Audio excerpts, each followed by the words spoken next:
Good morning students. आज की इस ऑनलाइन क्लास में हम आगे बढ़ते हुए आपके अध्याय महावीर प्रसाद द्विवेदी के स्त्री शिक्षा के विरोधी कुतर्कों का खंडन का अध्ययन करेंगे। हम इसका एक पार्ट तो कर चुके हैं। एक पार्ट में आपने क्या देखा, आपने इसको पढ़ा भी होगा। साथ ही साथ मैंने जैसे आपको बोल रखा है कि बुक है अपने पास रखोगे, और जैसे जैसे मैं चैप्टर बता रही हूँ पैराग्राफ वाइज आपको ध्यान रखना है कि कहाँ पर कौन सी लाइन आ रही है, कोई लाइन छूटी तो नहीं है, बराबर हम चल रहे हैं नहीं चल रहे, तो वो है हमें देखना है। तो हमने कल देखा कि जो पढ़े लिखे शिक्षित लोग ही स्त्री शिक्षा के विरोधी हैं। स्त्री शिक्षा के कि औरतों को है शिक्षा नहीं देनी, बालिकाओं को, लड़कियों को नहीं पढ़ाना है। तो महावीर प्रसाद द्विवेदी ने इसका खंडन किया कि नहीं, यह गलत है। उन्होंने कहा कि कहाँ पर है ये चीज होती है कि स्त्रियों को यदि पढ़ा दिया तो घर का नाश हुआ है।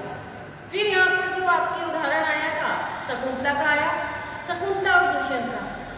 थोड़ा सा है संक्षिप्त में बता देती हूँ आपको कि ये कहानी थी जिसमें दुष्यंत है शिकार करने के लिए जंगल में गए थे, वह कई कई दिन रहते थे। तो वहां पर है शकुंतला से विवाह कर लिया। अब विवाह कर लिया तो वहां पर है वापस से चले गए अपने, थोड़े दिन रहे, विवाह कर लिया। रानी को साथ तो लेके गए नहीं, वह है ऋषि आश्रम में ही रहती थी। तो वो वहां पर है कि अब गर्भवती हुई है तो उसके पिता ने बोला कि हमें राजा के पास जाना चाहिए, राजा दुष्यंत के पास जाना चाहिए। राजा दुष्यंत जाते जाते है एक अंगूठी दे के गए थे निशानी के तौर पर। अब वह अंगूठी लेकर है साथ में जा रहे हैं। अब नदी पार करके जाना पड़ता था तो नाव में जा रहे हैं, ऐसे उसी हाथ से पानी से खेलते खेलते वह अंगूठी है नदी में गिर गई। अब नदी में गिरी है तो वह अंगूठी है तो वो मछली के पेट में चली गई, मछली ने उसको निगल लिया। वह मछली है मछुआरा ले गया, मछुआरे के पास चली गई। अब है शकुंतला है उधर पहुंचती है तो उसने दुष्यंत को पहले तो है जैसे महल पर पहुंची है आने नहीं दिया। सेनापति ने अंदर जाके संदेश दिया, बुलाया गया उसको, वह दरबार में गई है तो उसने राजा ने अपनाने से मना कर दिया कि मैं ऐसे क्या है, निशानी भी नहीं थी। तो उसने खूब सारे उसको कटु वाक्य कहे। तो क्या जब वो कटु वाक्य इसलिए कहे थे कि वह देख सके, वह राजा यदि अपना लेता तो वो कटु वाक्य नहीं कहते, परंतु जब परित्याग कर रहा है उसको नहीं अपना रहा है तो कटु वाक्य कहना स्वाभाविक है। ऐसे कटु वाक्य कहना उसका स्वाभाविक है। तो वही बात हुई कि शकुंतला ने कटु वाक्य कहे। इतने में वह मछुआरा है वहां पर आ जाता है, वह दिखाता है। तो शकुंतला ने बोला कि यह तो मेरी, ये जो राजा ने मेरे को दी थी, और राजा है उसको स्वीकार कर लेता है। तो यदि राजा पहले ही स्वीकार कर लेता तो शकुंतला कोई कटु वाक्य नहीं कहती। उसने है हाँ मानते थे पहले है स्त्रियां हैं संस्कृत नहीं बोलती थी, स्त्रियां संस्कृत नहीं बोलती थी, प्राकृत भाषा उस वक्त की जो सर्वसाधारण की भाषा है, याद रखना आप, सर्वसाधारण की भाषा है प्राकृत। प्राकृत भाषा को सर्व, जैसे हमारे जोधपुर की सर्वसाधारण की भाषा क्या कहेंगे, मारवाड़ी होती है, उसी वक्त की जो भाषा थी प्राकृत भाषा थी।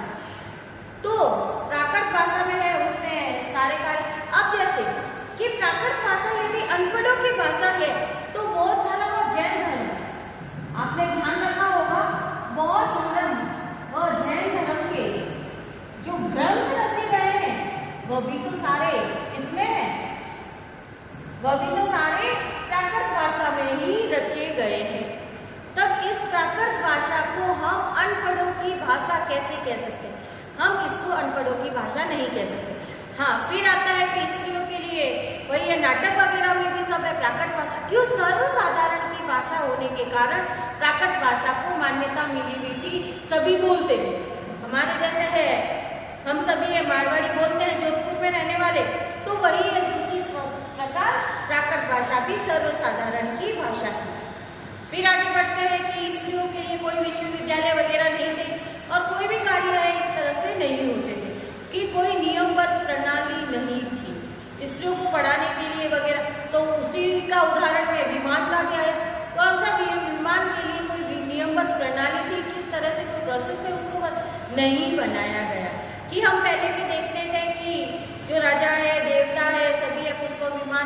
जाते थे, तो वही अब उस वक्त की तो विमान ने उसको बताया, अब क्या बताया है उसमें कि कोई अलग से है, कोई उसका है प्रणाली आई है, उसको कैसे बनाना। अभी हम जो विमान का रूप दे रहे हैं वो परिष्कृत रूप हो गया। उसका रूप कैसे बना? विमान का परिष्कृत रूप, जिसको सुधार किया गया, उसमें सुधार किया गया है, उसका परिष्कृत रूप हम देखते हैं। अब आगे बढ़ते हैं कि सभी स्त्रियां हैं, वेद मंत्रों की उच्चारण करती थी, सभी है स्त्रियां, और उसमें जो शीला विजा का नाम आया, महान स्त्रियां थी। तो कवि लेखक कहते हैं कि क्या वे स्त्रियां नहीं थी जो अपने पांडित्य से लोगों को हरा देती थी, बड़े बड़े पंडितों को हरा देती थी।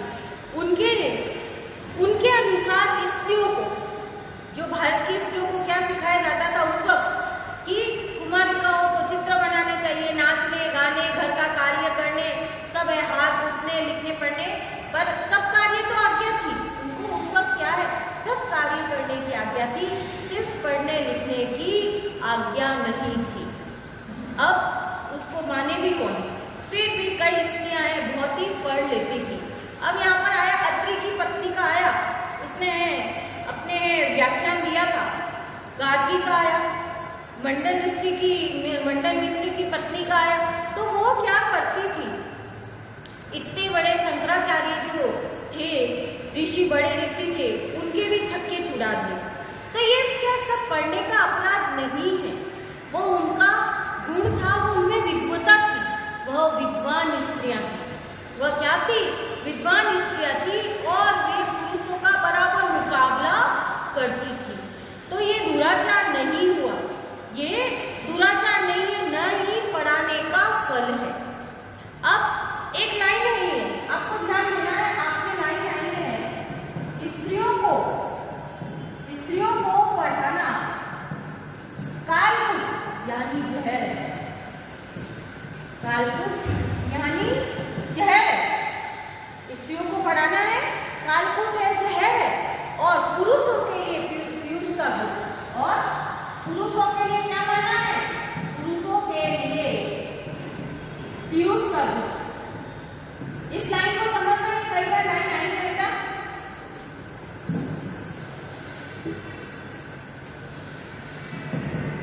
कैसे है देखिए कि स्त्रियों को यदि पढ़ाया तो जहर के समान हुआ। स्त्रियों को पढ़ना है, जहर के समान हुआ। यहाँ पर जो लोगों की सोच थी उसको समझे। और पुरुषों के लिए पीयूष का गुण यानी अमृत के समान है। पुरुषों के लिए वह पढ़ना अमृत के समान हो गया, स्त्रियों के लिए जहर के समान हो गया, क्योंकि वह स्त्रियां घर का नाश करती है। मैं आपसे क्वेश्चन पूछती हूँ, क्या घर का नाश होता है? क्या आपके घर में मम्मी पढ़ी लिखी है तो घर का नाश हो रहा है क्या? क्या घर सिस्टमेटिक ढंग से नहीं चलता? और मम्मी यदि जॉब करती है आपकी, तो क्या पापा को सहारा नहीं मिलता? तो वही तो चीज है बेटा। तो यहाँ पर जो है, पहले स्त्रियों को पढ़ाना कालकुट हो गया, और पुरुषों के लिए बहुत ही अमृत की वर्षा है, जैसे उसके लिए पीयूष का गुड बनता है। तो यह चीज यहाँ पर गलत बताई गई है। तो महावीर प्रसाद द्विवेदी भी इस चीज के लिए मना करते हैं। अब हम आगे बढ़ते हैं कि हम मान लिया कि पुराने जमाने में भारत की एक भी स्त्री पढ़ी लिखी नहीं थी, कोई बात नहीं थी। उस समय स्त्रियों को पढ़ाने की जरूरत भी नहीं समझी गई होगी, पर अब तो है। अभी हम वर्तमान में हम देखें, स्त्रियों को पढ़ाना बहुत ही जरूरी हो रहा है। हमने जो सैकड़ों वर्षों की, सदियों की पुराने नियम है, सभी आदेश प्रणालियों को तोड़ा है। अब हमने इस पुरानी चाल को, जो स्त्रियों को अनपढ़ रखना है, उसको हमने पूरी तरह से तोड़ दिया। आज हम देखते हैं, हमारे स्कूल का ही देखो कि आज फिरोज खान में कितनी सारी गर्ल्स पढ़ती है। तो ये क्या है? हमारी अवेयरनेस ही तो है, हमारी बालिकाओं के प्रति शिक्षा को जागृति तो करना है, बालिकाओं को शिक्षा देनी है। हम भी नागरिक क्या है? जागरूक नागरिक बन चुके हैं। तो वही चीज है कि अब पुराने जमाने में स्त्रियां पढ़ी लिखी नहीं थी, कोई बात नहीं, हमने इस प्रणाली को तोड़ दिया। महावीर प्रसाद द्विवेदी क्या कहते हैं? हमने इस प्रणाली को तोड़ दिया है, हमने पुरानी चाल, पुराने नियमों, पुराने आदेश तोड़ दिया और हम अपना कार्य कर रहे हैं। वर्तमान में जरूरत को देखते हुए स्त्रियों को पढ़ाया जा रहा है। फिर आता है कि श्रीमद् भागवत गीता में है तो क्या है कि अब जो पुराणों में भी है, पहले देखो यहाँ पर रुक्मिणी और श्री कृष्ण का आ रहा है। यहाँ पर जो आपके वर्णन आया थोड़ा सा आया कि यहाँ पर जो आया रुक्मिणी का वर्णन आ रहा है। रुक्मिणी का वर्णन आया, श्री कृष्ण को उन्होंने पत्र लिखा था। कौन से? श्रीमद् भागवत दसम स्कंद के उत्तरार्ध का 53वां अध्याय। उसमें क्या है? रुक्मिणी हरण की कथा है।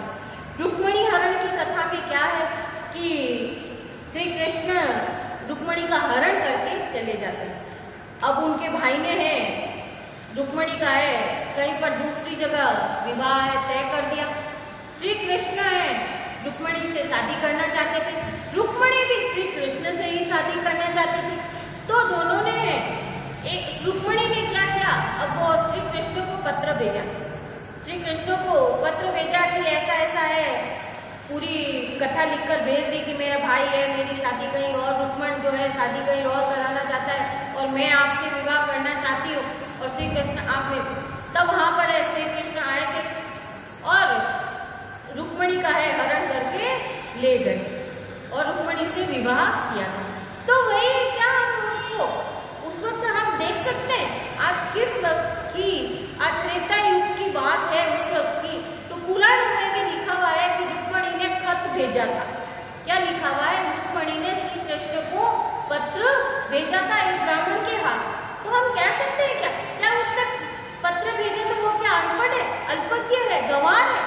नहीं, हम उसको कह सकते।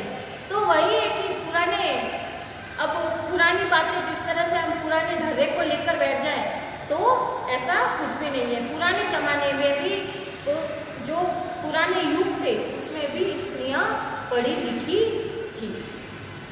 अब तो चलो ये तो बात हो गई, अब आगे बढ़ते हैं कि स्त्रियों ने पढ़ा तो वह तो अनर्थ हुआ कि स्त्रियों ने है घर का नाश किया, सब कार्य इस तरह से किए। अब पुरुष कौन सा नया तीर कर रहे? नया तीर थोड़ी ना मार रहे। पुरुष भी है नर हत्या करते हैं, डाके डालते हैं, चोरियां करते हैं, घूस लेते हैं, यानी भ्रष्टाचारी उनमें फैली हुई और रिश्वत लेते हैं। यदि ये कार्य पढ़ने लिखने के परिणाम है तो लेखक कहते हैं सारे स्कूल कॉलेज पाठशालाएं बंद हो जानी चाहिए। क्या है? सब पाठशालाएं वगैरह। क्यों?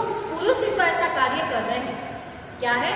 पुरुष ही तो ऐसा कार्य करते हैं कि नर हत्या कर देते हैं या किसी को मार देते हैं, डाके डालते हैं, चोरियां करते हैं। तो ये कार्य पुरुष करते हैं, पढ़े लिखे पुरुष भी करते हैं। तब तो स्कूल बंद हो जाने चाहिए और उनके लिए इस तरह की बातें कोई नहीं करेगा। अब पुरुष ये कार्य कर रहे हैं ना तो ऐसी बात कोई नहीं करेगा कि पुरुषों ने कोई गलत कार्य किया है, सब अपना मुंह बंद करके बैठ जाएंगे। अब आता है बेटा, आगे बढ़ते हैं। एक आता है कि अब सब आएगा सीता का। आपके जो आगे का वर्णन आ रहा है सीता का कि सीता को भी है त्याग कर दिया, राम ने है उसका त्याग किया था। अब उसका परित्याग किया तो सीता को भी गुस्सा आया, आना ही था कि लोगों की बातों में आकर क्या है कि लोगों की बातों में आकर है श्री राम ने है सीता का त्याग कर दिया, जबकि सीता ने है अग्नि परीक्षा दी थी। अग्नि परीक्षा देकर ही वह आई थी। अब उसकी भी कहानी है कि सीता को है जैसे राम और सीता दोनों ही अवतारी थे। राम है विष्णु के अवतार थे, सीता लक्ष्मी का अवतार थी। अब वो दोनों ही आए, उन्हें पता था कि यह घटना होगी, उससे पहले ही सीता को है अग्नि के हवाले कर दिया था। और जो रूप था वह छाया रूप था, उसका छाया रूप था। फिर भी जब पर उस वक्त जब छूट के आई थी, इतने महीने करीब 2 साल तक है सीता लंका में रही थी।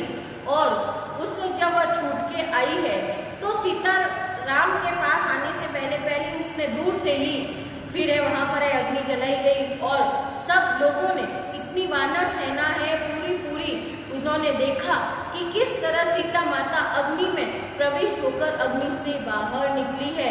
फिर है राम के और सभी के चरण स्पर्श किए थे जो बड़े खड़े थे वहां पर। तो वही बात है कि मैंने तो है अग्नि परीक्षा दी, फिर क्यों आप मेरा परित्याग कर रहे हो? तो वही है, लक्ष्मण को कहा वाचस्यता मध्वानचार न सर राजा, यानी हे लक्ष्मण, जरा उस राजा को कह देना कि मैंने तो बहु वीर सुधामती यज्ञ समक्षम, कि मैंने तो, कि उस राजा के कह देना कि मैंने तो तुम्हारी आंखों के सामने ही तो आग में कूद कर अपनी वीर शुद्धता साबित की थी। उस पर भी कि मां लोकवाद स्वर्णा दहांसी श्रुतस्य त्वंसित सदस्य तुलस्य, कि जिस पर भी, उस पर भी क्या लोगों के मुख से जो मिथ्यावाद निकला है उसको सुनकर कि आपने मुझे छोड़ दिया। क्या यह बात आपके कुल के अनुरूप है? क्या यह बात आपकी विद्वता, आप विद्वान है, उसके लिए शोभा देने वाली बात है? यह नहीं है। ये जो सीता ने कटु संदेश कहा तो वह मीठा तो नहीं था, परंतु कड़वा जरूर था।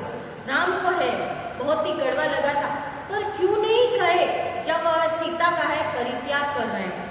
क्या है, सीता का परित्याग कर रहे हैं तो आज स्त्री को गुस्सा आएगा ही कि मैंने तो कुछ किया ही नहीं, मैंने तो है आग में कूद कर है विशुद्धता, अपनी शुद्धता है, सतीत्व है प्रकट किया था, परंतु हे राजा, आप सिर्फ लोगों की बात सुनकर मेरे को छोड़ रहे हो, तो यह गलत बात है। फिर है इसी तरह से है, वाल्मीकि ने भी है कहा, वाल्मीकि को भी है गुस्सा आया था कि क्यों है सीता का है इतना प्रमाण देने के बाद भी, सबूत देने के बाद भी आपने सीता को है, सीता का परित्याग किया है। तो उन्होंने भी कहा नरपस्य वर्णाश्रम पालनम यथ स एवं धर्म मनुना प्रणीत, कि आप नर्क यानी राजा के लिए ही वर्णाश्रम पालन करने का होता है। फिर है आप क्यों ये सब नियम बनाते हैं?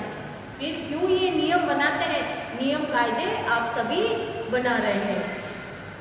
फिर है अपना क्रोध प्रकट किया तो शकुंतला की तरह वही है, सीता ने भी, शकुंतला ने दुष्यंत को कटु वाक्य कहे, सीता ने है रामचंद्र जी को है कटु वाक्य कहे, तो ये कहाँ गलत है? ये तो स्वाभाविक बात है कि पुरुष जब है स्त्री का परित्याग कर रहा है तो स्त्री अपनी वापस से सफाई तो देगी ही देगी, स्वाभाविक है सफाई तो देगी ही। तो वही बात है, ना तो ये पढ़ने लिखने का परिणाम है, ना ही कोई गवारूपन का, ना ही कोई अकुलीनता का परिणाम है, ऐसा नहीं हो सकता। यदि पढ़ लिख लिए तो पुरुष कौन से नहीं पढ़े लिखे? पुरुष भी तो पढ़े लिखे हैं, वो भी तो गलत कार्य कर रहे हैं, वह स्त्रियों पर अत्याचार करते हैं, नर हत्या करते हैं, बम के गोले फेंकते हैं, चोरी करते हैं, डाके डालते हैं, रिश्वत देते हैं, तो ये क्या है? ये पढ़ने लिखने का ही तो कार्य हो रहा है, तो वो क्या है? तो अब है कि पढ़ने लिखने में कोई अनर्थ नहीं है। द्विवेदी जी क्या कहते हैं? महावीर प्रसाद द्विवेदी कहते हैं कि पढ़ने लिखने में कोई अनर्थ नहीं है, अनर्थ का बीज उसमें बिल्कुल नहीं है। अनर्थ तो पुरुष भी तो कर रहे हैं, अनर्थ पुरुष नहीं कर रहे हैं। अब दुष्यंत और रामचंद्र जी का भी लोग तो वो गलत कार्य तो कर रहे हैं, तभी तो है शकुंतला और दुष्यंत को भी, शकुंतला और सीता को बोलना पड़ा था। और फिर दुराचार और पाप भी तो होते हैं। क्या है? दुराचार और पाप भी तो है इस समाज में होते हैं, नहीं होते हैं क्या? खूब सारे पाप हमारे समाज में हो रहे हैं।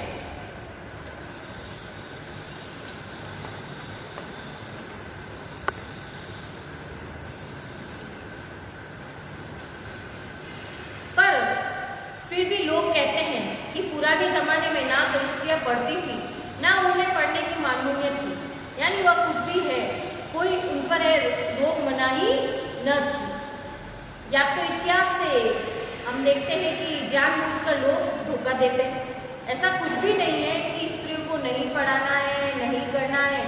अब स्त्रियों को है हम अनपढ़ रखेंगे तो ये हमारे समाज के लिए अपकार होगा, अपराध होगा।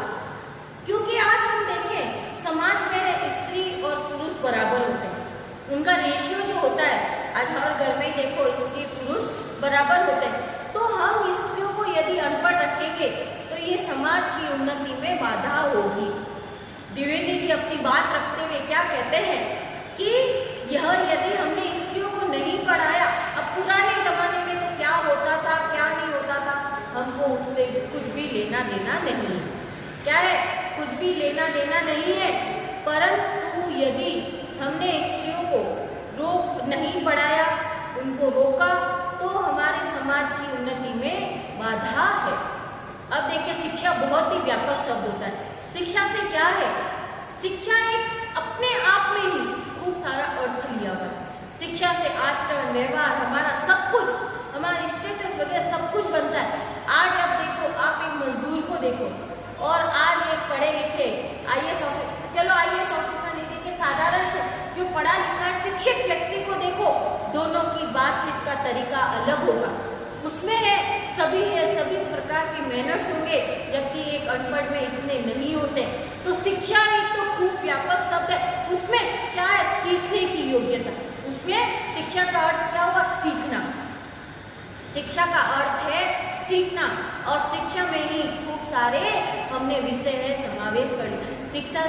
शिक्षा हम लेने जाए, नॉलेज लेने जाए, ज्ञान लेने जाए, तो क्या होगा? हमें अनेक तरह का ज्ञान होगा।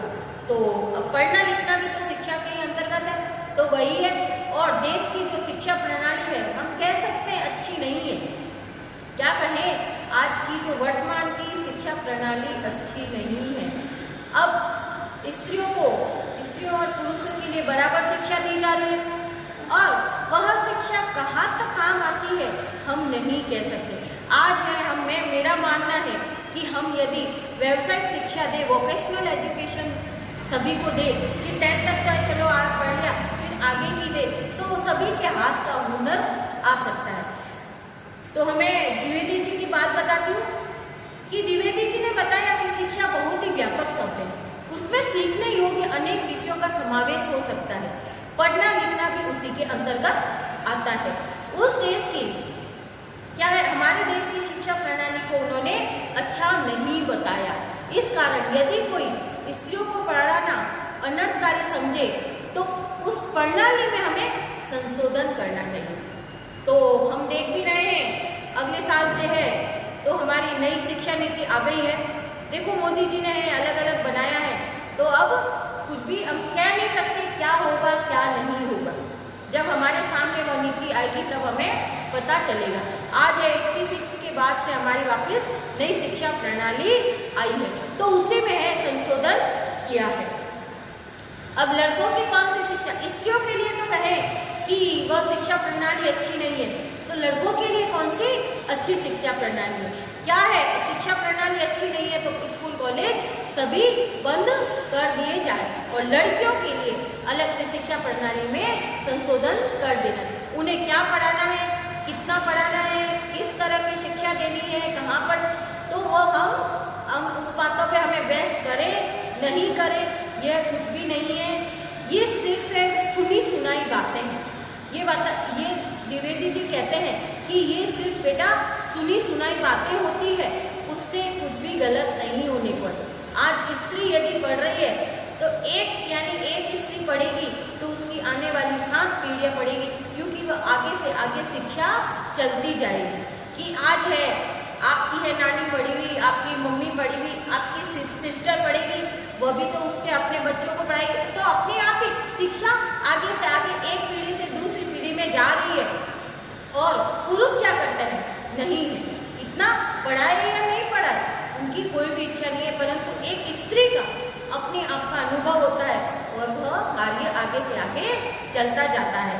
तो बेटा यहीं पर है। अब आपको ये चैप्टर कैसा लगा बता लेना। उसको है पूरे अच्छे से पढ़ना, उसको 2-3 बार आप है उसको जब तक रीडिंग नहीं करोगे आपको कहीं ना कहीं रहेगा। आप जब क्लास ज्वाइन करो तब बता देना, अंडरलाइन करके रखना कि कहाँ पर आपको प्रॉब्लम आई, कहाँ पर आपको प्रॉब्लम नहीं आ रही है। इसकी है PDF है क्वेश्चन आंसर की मैं आपको सेंड कर दूंगी, और ये चैप्टर आपका यहीं पर समाप्त होता है। तो आप अच्छे से पढ़ लेना बेटा और अच्छे से कार्य कर लेना। धन्यवाद।